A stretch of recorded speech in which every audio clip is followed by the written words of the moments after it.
உங்களுக்கு நான் பிரசங்கம் பண்ணேன். அதாவது உங்கள் தனிப்பட்ட லைஃப்பில் ஒரு எழுப்புதல் வரணும், உங்களுக்கு பணம் வரணும், உங்களுக்கு சுகம் கிடைக்கணும், உங்களுக்கு கார் வேணும், உங்களுக்கு வீடு வேணும், இதெல்லாம் வேணும், வேணான்னு நான் சொல்லலை. இப்போது கர்த்தருடைய பிள்ளை, இந்த கார் வச்சுருக்கிறவங்க, வீடு வச்சுருக்கிறவங்க, நல்ல சுகதேகியாக இருக்கிறவங்க, அவங்க எதுக்கு ஜெபிப்பாங்கன்னு நினைக்கிறீங்க? இன்னொரு கார் இருந்தால் நல்லாயிருக்கும், என் ஒய்ஃபு கார் எடுத்துகிட்டு போயிட்டா, எனக்கு ஒரு கார் இருந்தால் நல்லாயிருக்கும். ஒரு வீட்டுக்காரன் என்ன நினைப்பான்? நம்ம இன்னொரு வீடு இருந்தால் கொஞ்சம் வாடகை வருமானு. புரியுதா உங்களுக்கு? கர்த்தருடைய பிள்ளைகளே, உனக்கு இன்னது தேவை என்பதை கர்த்தர் அறிந்திருக்கிறார். அந்த கான்செப்டுக்கு சபை வரணும். உங்களை கொஞ்ச காலமாகவே எப்படி பாட்டு, நடனம், கூத்து, கும்மாளம் அப்படின்னு தமிழக சபைகள் போயிருச்சோ, அதை போல் இம்மைக்காக மாத்திரம், இதுக்காக இது அது இது இதுன்னு. நாங்கள் ரட்சிக்கப்பட்ட காலங்கள்லாம் இந்த மாதிரி யாரும் பிரசங்கம் பண்ண மாட்டாங்க.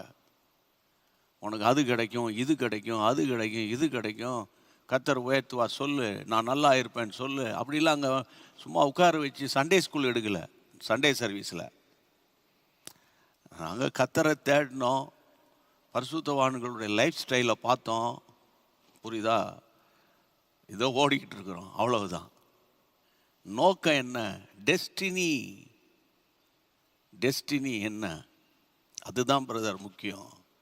அப்போ நல்லா இருக்கக்கூடாதா? அதாவது ரோட்டில் இருக்கிற பிச்சைக்காரனே டெய்லி காசு கிடச்சின்னா அவனுக்கு சாப்பாடு கொடுக்குறாருன்னா, அவரை தேடுறவனுக்கு, கர்த்தரை தேடுகிறவனுக்கு ஒரு நன்மையும் குறைபடாது. அவ்வளவுதான். புரியுதா உங்களுக்கு? அவ்வளோதான். அது அந்த ஒரு வார்த்தையில் எல்லாம் அடங்கியிருக்குது. கர்த்தரை தேடுகிறவனுக்கு.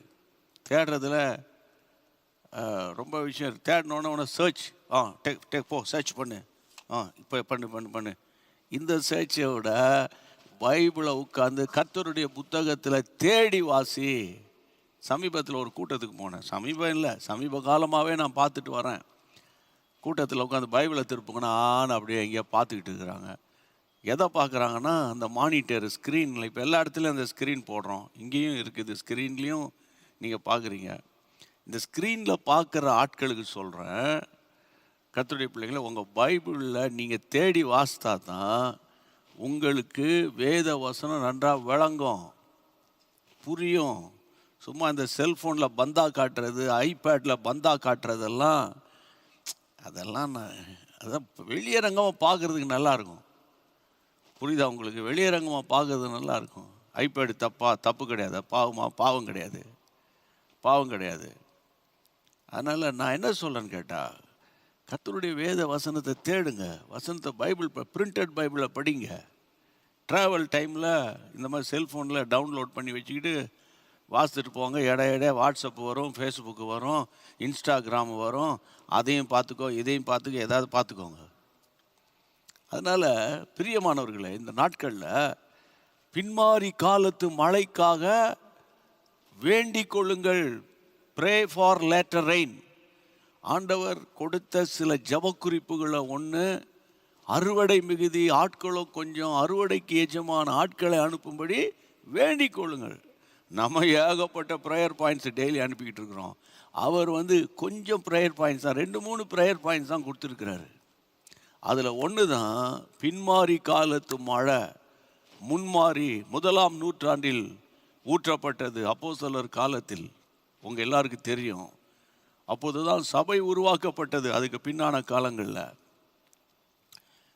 காலங்களில் அப்போ கர்த்தருடைய பிள்ளைகள், இன்னொரு மழை பெய்ய போகிறது. இஸ்ரவேல் தேசத்தில் வருஷத்துக்கு 2 மழை பெய்யுமா. வருஷத்துக்கு முதல் முறை ஃபஸ்ட் டேமில் மழையை விட செகண்ட் டேமில் செம பயங்கரமாக இருக்குமா. அதை கணிச்சு தான், அதை வச்சு தான் பைபிளில் ஆண்டவர் இந்த வசனங்களெல்லாம் எழுதுகிறாரு. அப்போ சபைக்கு அக்கினி தேவை. சபைக்கு என்ன தேவை? அக்கினி தேவை. தேசத்துக்கு என்ன தேவை? எழுப்புதல் தேவை. பெருமழை தேசத்தில் ஊற்றப்படணும். இப்படியே டெய்லி எனக்கு கால் வலி சரியில்லை, கை வலி சரியில்லை, எனக்கு புருஷன் அடிக்கிறான் அல்லது நான் அவனை அடிக்கிறேன், இது ஒரு பக்கம் இருக்கட்டும். இதுக்காக நம்ம ஜெபிச்சு இதிலேருந்து நம்ம விடுதலை அடைவோம். ஆனால் பரலோக அக்கினி தழல் உங்கள் வீட்டுக்குள்ளே விழுந்துருச்சுன்னு வைங்களேன், அடிக்கிற புருஷன்லாம் திருந்தி சத்தம் காட்டாமல் கப்பிச்சுப்புன்னு அடங்கிடுவான். ஏன்னா ஆவியானவர் எங்கே உண்டோ அங்கே தான் என்ன உண்டு? விடுதலை உண்டு. அங்கே தான் விடுதலை உண்டு. அப்போ இந்த நாட்களில் நான் போன ஞாயிற்றுக்கிழமை இயேசு கிறிஸ்து உயிரோடு எழுந்தார். எழுந்தவர் நேராக பரலோகத்துக்கு போக வேண்டியது தானே. போகாமல் 40 நாட்கள் அளவும் தம்முடைய பிள்ளைகளுக்கும் தம்முடைய சீடர்களுக்கும் தரிசனமானார். ஏன்? 40 நாள் கழித்த பிறகு போனார். அவர் போய் கர்த்தருடைய பிள்ளையில 10வது நாள் அனாயிண்டிங் ஊற்றப்படுது. அதை தான் நான் நைட் ப்ரேயரில் எங்கே நைட் ப்ரேயரில் அதெல்லாம் கஷ்டம் பிரதர். நைட் ப்ரேயர் கஷ்டம். 1 மணி 2 மணி வரைக்கும் உட்காந்து கல்யாண வீட்டில் கதை அடிப்போம். புரியுதா உங்களுக்கு? 1 மணி 2 மணிக்கு நான் கூட ட்ராவல் பண்ணி போய் ஒருத்தர் பணம் கொடுக்குறாருன்னா வாங்கிட்டு வருவோம். ஆனால் இரவு ஜபத்தில் இருக்கிறதுக்கு இன்றைக்கி சபைகள் எத்தனை சபைகள் சென்னையில் எடுத்துக்கிட்டுங்க, 6000 சபைகள் இருக்குன்றாங்க. எத்தனை சபையில் இரவு ஜபம் நடக்குது? எத்தனை சபையில் இரவு ஜபம் நடக்குது? கிடையாது. இரவு ஜபங்கள் கிடையாது. இரவு ஜபங்கள் நம்ம ப்ரேயர் சென்டரில் ஒரு போர்டு ஒன்று எழுதி போட்டிருக்கிறோம்.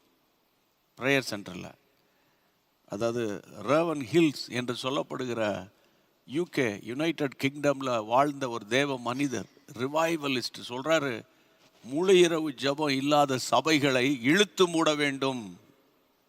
முழு இரவு ஜபம் இல்லாத சபையை ராபின்சன் சொல்லலை, அந்த தேவ மனுஷன் சொல்லி அவர் புக்கில் இருக்குது. அந்த பெரிய போர்டு ஒன்று வச்சுருக்கிறோம் நம்ம கேம்பஸில். இந்த நாட்களில் பிரியமானவர்களே, பின்மாறி காலத்து மழைக்காக நம்ம வேண்டிக் கொள்ளணும்.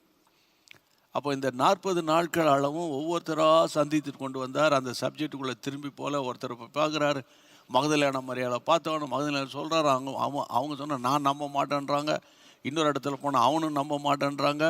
இல்லை, ஒவ்வொருத்தரும் நம்ப மாட்டேன்றாங்க. அப்புறம் ஆண்டவர் கர்த்தருடைய பிள்ளைகளை, உங்கள் இருதயம் இப்படி கடினமாக இருக்கிறது என்னப்பா? இருதயத்தில் இப்படி சந்தேகம் எழும்புறது என்னப்பா? அப்படிலாம் ஆண்டவர் நான் அதை யோசித்து பார்த்தேன். ஏன் இப்படி ஆண்டவர் இவங்களோட மல்லு கட்டணும்? 3 வருஷம் சாப்பிட்டு உண்டு உறங்கி ஊழியம் பண்ணி நான் மரித்தாலும் எழும்புவேன், நான் இப்படி இருப்பேன் ஏற்கனவே தம்முடைய சீடர்களுக்கு சொன்ன ஆண்டவரை அவங்க ஏன் இப்படி அவங்களுக்கு நம்பிக்கை இல்லாமல் போயிடுச்சு. அது நம்ம தோமா இல்லை, அதெல்லாம் முடியாது, நான் பார்த்தா தான் நம்புவேன். அப்போ அவ்வளோ சீக்கிரம் அவனுக்குள்ளே அந்த பேக் ஸ்லைடிங் ஸ்பிரிட் வந்துருச்சு பாருங்கள். நம்ம 30 வருஷம் 40 வருஷம் விசுவாசத்தோட ஆண்டவரை சார்ந்து வாழ்ந்துக்கிட்டு இருக்கிறோம். அதனால தான் கண்டு விசுவாசிக்கின்ற காணாமல் விசுவாசிக்கிற பாக்கியவான். அதனால தான் கர்த்தருடைய பிள்ளைகளை, அதாவது தரிசித்து நடவாமல் விசுவாசித்து நடக்கிறோம் அப்படின்னு பவுல் சொல்கிறாரு. அதனால் நீங்கள் பாக்கியவான்களாக இருக்கிறீங்க. இவ்வளோ கஷ்டத்துலேயும் இவ்வளோ போராட்டத்துலேயும் இவ்வளோ நிந்தை இவ்வளோ அவமானம் இவ்வளோ நெருக்கடிகள்லையும் நீங்கள் கர்த்தரை சார்ந்து நிற்கிறீங்க. நீங்கள் பாக்கியவான்கள். நிச்சயம் உங்கள் வீட்டுக்குள்ளே ஒரு எழுப்புதல் வரும். நிச்சயம் சொல்கிறேன், உங்கள் வீட்டுக்குள்ளே ஒரு எழுப்புதல் வரும். அப்போ ஒரு பக்கம் அவ்வளோ பேருடைய விசுவாசத்தை என் ஆண்டவர் புதுப்பித்தார். அவருக்கு தெரியும் இந்த கேப்பில் இவனுங்க பேக் ஸ்லைட் ஆயிடுவானுங்கன்னு ஆண்டவருக்கு தெரியும். ஆனால் ஆண்டவர் அவங்கள ரிஜெக்ட் பண்ணி இன்னொருத்தனை அங்கே கொண்டு வந்து நிறுத்தலை. எந்த தோமா மறுதளித்தானோ அந்த தோமா தான். புரியுதா? மகதலேனா மரியாள் போய் இயேசுவை கண்டா, அதெல்லாம் நம்ப முடியாது. அந்த குரூப்பை தான் திரும்ப டியூன் பண்ணி அவர்கள் அந்த 50வது நாள் அபிஷேகம் ஊற்றப்படும் போது மேல் வீட்டில் இருக்கணுங்கிறது God's plan, God's divine purpose. அதனால தான் ஆண்டவர் அவங்கள சுற்றி வராரு. இன்னைக்கு எதுக்கு உங்களுக்கு இந்த சத்தியத்தை கர்த்தர் கொடுக்குறாரு? பின்மாறி காலத்து மழை வரப்போகுது, எழுப்புதலின் காலம் வரப்போகுது. எழுப்புதலில் நீங்கள் பங்கடையணும். சும்மா ஆண்டவர் சாப்பாடு கொடுத்தாரு, எனக்கு ஷர்ட் வாங்கி கொடுத்தாரு, எனக்கு வேலை வாங்கி கொடுத்தாரு, எனக்கு கல்யாணம் பண்ணார், எனக்கு பிள்ளை குட்டி பெற்றெடுத்தேன், சோகீனமாக இருந்தேன், ஜோம் பண்ண சுகம் கிடைச்சது. எதுக்கு சுகம்? இப்போ நான் கேட்குறேன், உங்களுக்கு எதுக்கு சுகம் கிடைக்கணும்? சுகம் கிடைச்சி என்ன பண்ண போகிறீங்க? உங்களுக்கு வேலை கிடைச்சி நீ என்ன பண்ண போகிற? கர்த்தருடைய ராஜ்யத்துக்கு பிரயோஜனமாக இருக்குமா? அந்த கான்செப்டில் பேசுகிறேன். கர்த்தருடைய ராஜ்யத்துக்கு நீ பிரயோஜனமாக இருப்பியா? ஆண்டவர் என்னை அழைத்தார். எல்லாத்தையும் விட்டுட்டு வா, எல்லாத்தையும் விட்டுட்டு ஊழியத்துக்கு வான்னார். பிளைண்டாக ஒன்றுமே இல்லை, ஒன்றுமே இல்லை. பிளைண்டாக வர்றதுக்கு அவர் தான் உதவி செஞ்சார். அவங்க ரூபா கொடுப்பாங்க, அவங்க சாப்பாடு கொடுப்பாங்க, அவங்க ஷர்ட்டு கொடுப்பாங்க, பணம் கொடுப்பாங்க. ஒன்றுமே இல்லாமல் வந்தோமே, ஒன்றுமே இல்லாமல் வந்தோமே. அப்போது அவருடைய தீர்மானத்தை, அவருடைய சித்தத்தை புரிந்து கொண்டு அவருடைய சித்தத்தின் முனையில் நீங்கள் நிற்பீங்கன்னா உங்கள் குடும்பத்தில் ஒரு எழுப்புதல் வரும். அதை விட்டுட்டு இங்கே எண்ணெய் பூசி ஜெபிக்கிறாங்களாம், அங்கே தண்ணியை கொடுத்து ஜெபிக்கிறாங்களாம், அங்கே கட்டு உடைக்கிறாங்களாம், இப்படியே சுற்றிக்கிட்டு இருந்தோன்னு சொன்னால் கர்த்தருடைய எழுப்புதலின் காலத்தில் உங்களுக்கு பங்கு இல்லாமல் போயிடக்கூடாத. அதுக்கப்புறம் பரலோக ராஜ்யத்துக்கு நீங்கள் பாக்கியம் அடையாமல் போயிடக்கூடாத இல்லையா? நான் சொல்ல சரியா தப்பா? நீ பேசுகிறது தப்புன்னா ஒரு வாட்ஸ்அப்பில் உங்கள் மெசேஜை போட்டு விடுங்க, உங்கள் ஃபோன் நம்பரை கொஞ்சம் கொடுங்க, நாளை பகல் உங்களோட நான் டிஸ்கஸ் பண்ணுறேன். புரியுதா உங்களுக்கு? அப்போ இந்த நாட்களில் பிரியமானவர்களே, ஒரு பக்கம் அந்த சீஷர்கள் அன்றைக்கி டெய்ட்டெல்லாம் நான் பேசிட்டு வந்தேன். இன்றைக்கி ஒரே ஒரு வசனத்தை மட்டும் இப்போ சொல்லி ஸ்டார்ட் பண்ணி விட்றேன். கர்த்தருக்கு மகிமை உண்டாகட்டும். அப்போ அவங்களுக்கெல்லாம் வேலை வெட்டி இல்லையா? குடும்பம், வியாபாரம், தொழில் எல்லாம் மத்தியில் தாகத்தோடு ஓடி வந்தாங்க. அதனால் வாசிங்க வேத வசனத்தை கர்த்தருடைய நாமத்தினால. லூக்கா எழுதின சுவிசேஷம் 24ஆம் அதிகாரம் 27ஆம் வசனம். Look chapter 24 verse 27. மோசே முதலிய சகல தீர்க்கதரிசிகளும் எழுதின, சகல தீர்க்கதரிசிகள் எழுதிய வேத வாக்கியங்கள் எல்லாவற்றையும் தம்மை குறித்து சொல்லியவைகளை அவர்களுக்கு விவரித்து காண்பித்தார். அவருக்கு விவரித்து. இன்னொரு முறை வாசிங்க. மோசே முதலிய சகல தீர்க்கதரிசிகளும் எழுதின வேத வாக்கியங்கள் எல்லாவற்றிலும் தம்மை குறித்து சொல்லியவைகளை அவர்களுக்கு விவரித்து காண்பித்தார். அதாவது ஆஃப்டர் த ரிசரக்ஷன், இயேசு உயிரோடு எழுந்த பிறகு 40 நாட்கள் அளவும் தம்முடைய பிள்ளைகளை தம்மால் தெரிந்து கொள்ளப்பட்ட ஒரு சிறு கூட்டத்தை ப்ரிப்பேர் பண்ணுறாரு. எதற்கு? அந்த 120 பேர் கூடியிருக்கிற மேல் மாடிக்கு அவங்க வரணும், அவங்க அபிஷேகம் பெறணுன்றதுக்காக. அப்போ ஆண்டவர் அவங்கள, நான் நைட் ப்ரேயரில் பேசினேன், விசுவாசத்தை தட்டி எழுப்பினார். இப்போ இங்கே என்ன சொல்கிறாரு? வசனத்தை வாசிங்க, திரும்ப வாசிங்க. 24, 27ல் மோசே முதலிய சகல தீர்க்கதரிசிகளும் எழுதிய வேத வாக்கியங்கள் எல்லாவற்றிலும் தம்மை குறித்து சொல்லியவைகளை அவர்களுக்கு விவரித்து காண்பித்தார். யாருக்குன்னா, நம்பிக்கையற்ற, அவர் உயிரோடு எழுந்துறாரெல்லாம் சொன்னாங்க, என்னத்தை சொன்னாங்களோ என்ன பண்ணாங்களோ தெரில அப்படின்னு சொல்லி 2 பேர் எம்மாவூருக்கு போகிறாங்க. அன்றைய தினமே, இயேசு உயிரோடு கூட எழுந்த அன்றைய தினம் எருசலேமில் ஆண்டவரை கொண்டாடி மகிழ வேண்டிய இந்த 2 பேர் எம்மாவு என்ற ஊருக்கு போகிறாங்க. எம்மாவுனா அவங்க எல்லாருக்கும் தெரியும், அருவருப்புன்னு அர்த்தம், அதனுடைய ஆன்மீக அர்த்தம். அது ஒரு பேக் ஸ்லைடிங்கை குறிக்குது. ஆனால் அவர்கள் நடுவில் 3வது நபராக இயேசு போய் வேத வாக்கியங்களை விளக்கி போதிக்கிறாரு. வசனம் சொல்லுகிறது, மோசே முதலிய சகல தீர்க்கதரிசிகளும் எழுதினாங்க இல்லையா, அந்த எழுதின வார்த்தைகளில் இயேசுவை குறித்து சொன்னதை அவர்களுக்கு எக்ஸ்பிளைன் பண்ணுறாரு, விவரிக்கிறாரு. வசனத்தை விவரிக்கிறார். ஷார்ட்டாக சொன்னான், வசனத்தை விவரிக்கிறார். எங்கே பைபிள் படிக்கிறோம்? ஜெபிங்க தலையை காட்டுறோம் நம்ம, இல்லைன்னா பாட்டில் கொடுக்குறோம், ஜெபம் பண்ணி விடுங்கன்னு.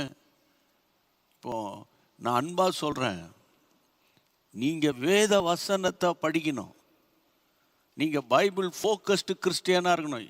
நீங்கள் கத்தோலிக்க கிறிஸ்தவங்களோ, பெந்தேகோஸ்து கிறிஸ்தவங்களோ, நீங்கள் அசம்பிளிஸ் ஆஃப் காடோ, டிபிஎம் சபையோ, அல்ல லுத்தரனோ, எதுவாக இருக்கட்டும் ஐயா, நீங்கள் பைபிளை படிக்காமல் சும்மா டான்ஸ் ஆடிட்டு, கத்தர் எனக்கு அதை தருகிறேன் சொல்லியிருக்கிறார், இதை தர்றேன்னு சொல்லியிருக்கிறார், நேற்று கத்தர் பேசினார், கத்தர் இதை சொன்னார், இனிமே இதெல்லாம் வேலைக்கே ஆகாது.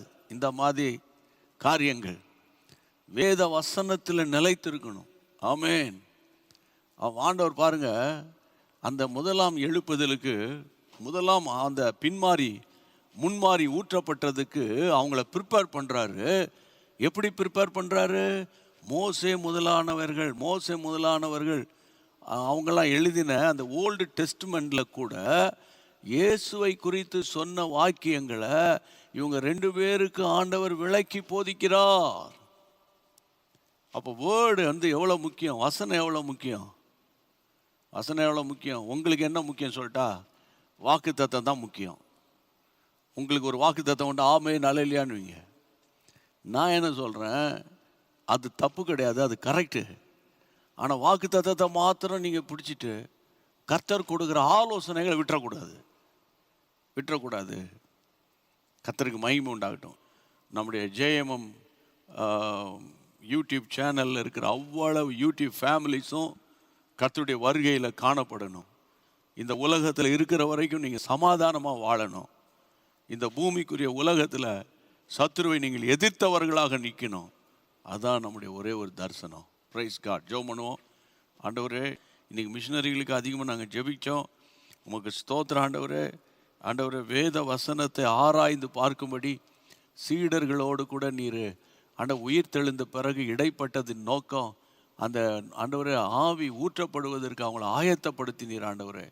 அதனால் இந்த நாட்களில் உங்களுடைய பிள்ளைகளுக்கு வேண்டிய கிருபைகளை அதிகமாய் கூட்டித்தாரும். இன்றைக்கு யாருக்கு இந்த செய்தி கேட்டாங்கன்னு எனக்கு தெரியாது. எந்தெந்த ஊரில், எந்தெந்த நாட்டில், எந்தெந்த பொசிஷனில், எந்த சிச்சுவேஷனில் இந்த சத்தியங்களை கேட்டாங்கன்னு தெரியாதுப்பா. வசனத்தை நேசிக்கணும்ப்பா. பைபிளை சும்மா அப்படியே கையில் வச்சிருக்க கூடாதுப்பா. ஆண்டவரே, பைபிளை படிக்கணும். ஆண்டவரே, பைபிளை படித்து அதன்படி நடக்கணும். அதற்கு நம்முடைய பிள்ளைகளுக்கு நீர் உதவி செய்யணும் என்று நாங்கள் பாரத்தோடு ஜெபிக்கிறோம். இந்த ஜெபத்தை கேட்டு கர்த்தர் பதில் அளித்ததற்காக உமக்கு ஸ்தோத்திரம். உம்முடைய நாமம் மகிமைப்படும். நாளைக்கு மாறாத தேவக்கரம் கூட இருந்து நடத்தட்டும். இயேசுவின் நாமத்தில் ஜெபிக்கிறோம் எங்கள் பரிசுத்தமுள்ள நல்ல பிதாவே. ஆமென்.